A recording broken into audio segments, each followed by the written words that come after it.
नीतीश कुमार ने पटना से दिल्ली रवाना होने से पहले केजरीवाल को बधाई दी है। तो इससे पहले समर्थन भी ममता का भी आया था और दिल्ली में ऐतिहासिक जीत पर बधाई दी गई है। और बिहार जिस मोड़ से मौजूदा वक्त में गुजर रहा है उसमें ये बधाई के कई मायने निकाले जाएंगे। चर्चा होगी 11वें राउंड में 757 वोट से किरण बेदी इस वक्त आगे चल रही है। 11 राउंड पूरे हो गए हैं। कृष्णानगर की सीट है, एक रोहिणी की सीट है, एक मुस्तफाबाद की सीट है।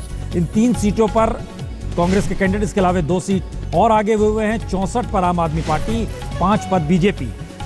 अब यहां पर एक सवाल कांग्रेस के मद्देनजर, चूंकि हमारे साथ लगातार बड़ी देर से खामोशी के साथ हम पूछ में नहीं पा रहे थे, संजय निरुपम जी, क्या ये जीत और ये मैसेज लोकसभा चुनाव के बाद से जो लगातार नजर आ रहा है, क्या ये संकेत इस बात के हैं कि भारतीय राजनीति अब या जनता एक दिशा में किसी भी सत्ता को लाना चाहती है और उसके जरिए अपनी उम्मीदों को पूरा करना चाहती है, सपनों को पूरा करना चाहती है, और जहां उसे संचय होता है वो उसे जमीन पर लाके खड़ा कर देती है? पुण्य प्रसून जी, आप सही कह रहे हैं। हमारे देश में जो अब चुनाव हैं वो सपनीले हो गए। जो सपना दिखाता है उसको वोट मिलता है। 9 महीने पहले नरेंद्र मोदी जी ने इस देश को सपना दिखाया। उनके सपनों के आधार पर लोगों ने उनको वोट दिया। 9 महीने में समझ में आ गया नरेंद्र मोदी कुछ नहीं कर पा रहे। इस बीच अरविंद केजरीवाल आम आदमी पार्टी निकल के आती है कि सब कुछ मुफ्त दे दिया जाएगा, पूरे दिल्ली में वाईफाई मुफ्त कर दिया जाएगा, और उस सपने के आधार पर लोगों ने वोट दिया। ये एक मुख्य तौर पर मेरा एक मुख्य विश्लेषण दिख रहा है। हाँ, अब अहंकार या भारतीय जनता पार्टी का जो अंदरूनी कलह, ये एक अलग विषय है। आप पूछेंगे कांग्रेस का, निश्चित तौर पर इस चुनाव में कांग्रेस नहीं थी। हाँ, हमने पूरा प्रचार बहुत अच्छे ढंग से किया। राहुल जी के नेतृत्व और लोकप्रियता के ऊपर जो लोग सवाल उठाते उन्हें स्वयं अपनी आंखों से देखा कि राहुल जी के रोड शो में, उनकी सभाओं में खूब लोग निकल के आए। हाँ, अब वोटों में कन्वर्ट नहीं हो पाया, और दूसरी बात है क्योंकि दिल्ली की जनता ने यह तय किया था कि कांग्रेस को जिताना हमारी प्रायोरिटी नहीं है, बीजेपी को हराना उनकी प्रायोरिटी थी, बीजेपी के अहंकार को तोड़ना। अब नरेंद्र मोदी जाते हैं दिल्ली की सभाओं में, कहते हैं भाई और बहनों महंगाई कम हुई कि नहीं, डीजल पेट्रोल कम हुआ कि नहीं।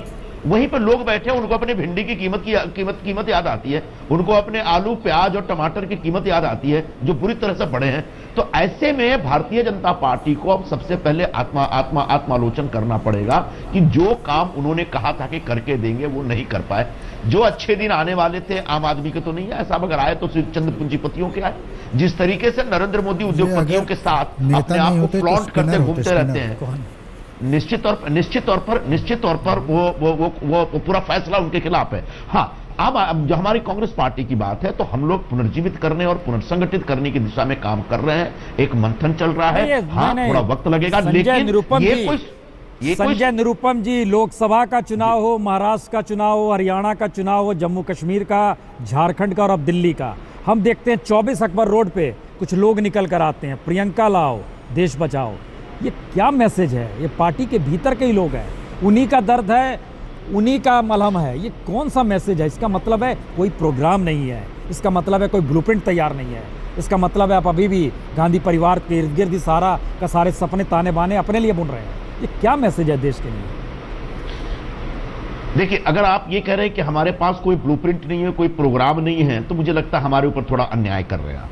सच पूछिए तो कांग्रेस पार्टी के पास ये ब्लूप्रिंट और प्रोग्राम रहा, जिसका नतीजा यह है कि भारत में आज विकास की एक तस्वीर दिखती है। ज्यादा दूर जाने की जरूरत है, दिल्ली में जो डेवलपमेंट हुआ, जो विकास हुआ, वो कांग्रेस ने किया है। हाँ, आज उस विकास के बावजूद हमें वोट नहीं मिल रहा है, एक दूसरी बात है। रह गई बात प्रियंका गांधी जी की। हाँ, कांग्रेस पार्टी में एक धारा है जो प्रियंका गांधी जी को ज्यादा सक्रिय करने की दिशा में सोचता है या मांग करता है। हाँ, इस बीच कांग्रेस अध्यक्ष और कांग्रेस उपाध्यक्ष दोनों मिलकर के काम कर रहे हैं और समय समय पर प्रियंका गांधी हाथ बढ़ाती रहती है, आगे भी हाथ बढ़ाएगी, इसमें कोई शक नहीं है। लेकिन सिर्फ आप जो कह रहे हैं सिर्फ फैमिली के भरोसे हम काम कर रहे हैं, ऐसा भी नहीं है। फैमिली का नेतृत्व है, परिवार का नेतृत्व है, लेकिन हमारे जैसे कार्यकर्ता जमीन से जुड़ करके काम करने में विश्वास करते हैं और कर भी रहे हैं। हाँ, अभी नतीजा नहीं निकल रहा है, ये एक दूसरी बात है, आगे जाकर नतीजा जरूर। हमारे साथ पूरी टीम बैठी हुई है आपसे सवाल पूछने के लिए। जावेद जी, संजय जी, अगर आप पॉलिटिशियन नहीं होते तो आप एक स्पिनर होते, क्योंकि आप जैसे बिशन सिंह बेदी हर ट्रैक पर स्पिन करने की कोशिश करते थे, वैसे आप भी कर रहे हैं। लेकिन हमें पूरी सहानुभूति आपके साथ है, क्योंकि आपका टास्क इतना डिफिकल्ट है। आप कह रहे हैं हमारे पास एक ब्लूप्रिंट है, तो वो कौन सा ब्लूप्रिंट है? क्योंकि हर चुनाव में तो जनता उस ब्लूप्रिंट को रिजेक्ट कर दे रही है। तो क्या ये आप मानते नहीं है कि ऐसा समय आ गया है कि उस ब्लूप्रिंट को हटा के एक नया कोई रास्ता निकालना चाहिए, या कुछ है ही नहीं आपके पास? देखिए, मोटा मोटी तौर पर हर चुनाव से इंसान को, पार्टियों को, नेताओं को कुछ ना कुछ सीखना चाहिए। दिल्ली चुनाव आप के लोगों ने सिलसिले में क्या हम लोगों ने सीखा? जो अपना एजेंडा बनाया, मैं एक मिनट पूरी बात हो जाने दीजिए। दिल्ली चुनाव के संदर्भ में हमने जो प्रोग्राम बनाया, एजेंडा बनाया, लोगों के सामने रखा, लोगों ने उसको रिजेक्ट कर दिया।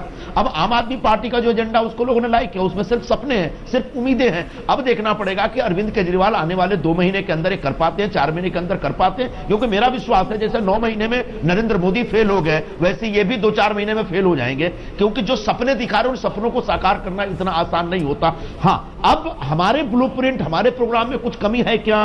निश्चित तौर पर इसका मूल्यांकन किया जाना चाहिए, इसकी समीक्षा होनी चाहिए, और इसकी समीक्षा करने के बाद जो और सही दिशा हो सकता है, जनता की भावनाओं को अपने पार्टी के कार्यक्रमों में समाहित करने के दृष्टिकोण से बिल्कुल उस दिशा में काम किया जाएगा। लेकिन एक चुनाव हार गए मतलब हम खत्म हो गए, अब हमारा कोई अस्तित्व नहीं है, हमारा कोई भविष्य नहीं है। कृपया करके ऐसी बात न सोचें। भारतीय जनता पार्टी कांग्रेस के बारे में यही सोचती थी, और आज बीजेपी की क्या दुर्गति है बीजेपी खुद देख रही है। अच्छा, हमारे साथ पूरे पत्रकारों की टीम बैठी हुई है जो आपसे सवाल करेगी, लेकिन 20 सेकंड के ब्रेक के बाद, 20 सेकंड का ब्रेक।